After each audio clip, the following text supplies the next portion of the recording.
Cody Allen. I live in Sunnyvale, just in South Bay, and I'm a machine learning engineer at Salesforce.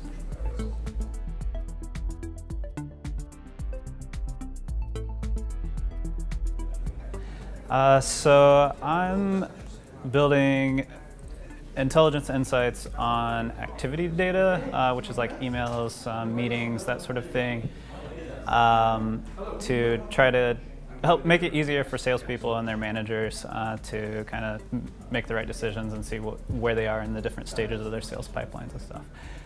To me, the coolest thing about it is really my teammates. They're very smart. We have some similar interests, but different backgrounds, so there's a lot to learn.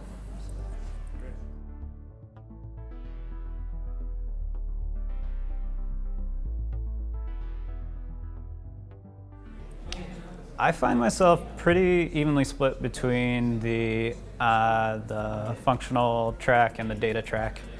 I've been doing functional programming for quite some time. I've kind of recently gotten more into the data world, and both of them have topics that have really interested me.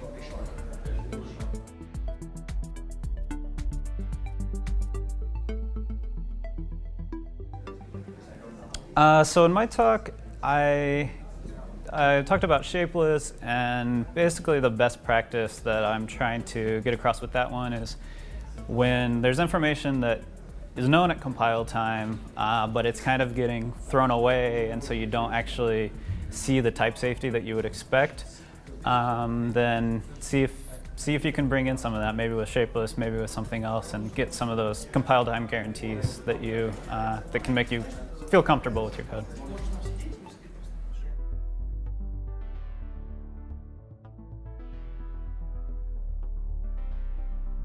The best practices I'm trying to learn are basically the merging of the functional programming side of things and the machine learning side of things.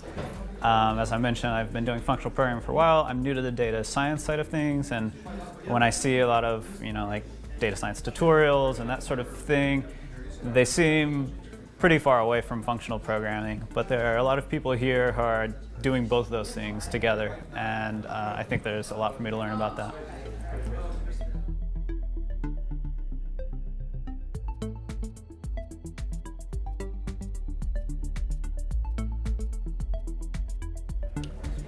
So for me, Scala provided a bridge from the object-oriented Java code that I was working on into a functional programming paradigm.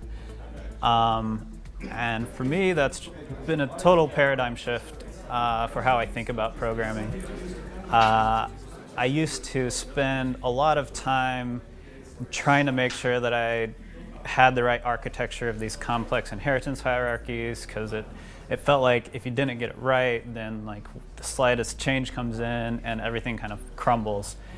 And I find that now when I'm writing things in a more functional way, I don't really have to try to have it all figured out ahead of time. I can kind of fill in some types that I know will kind of make sense, and then just kind of compose a bunch of pieces together, and I don't have to have the whole thing in my head at the same time.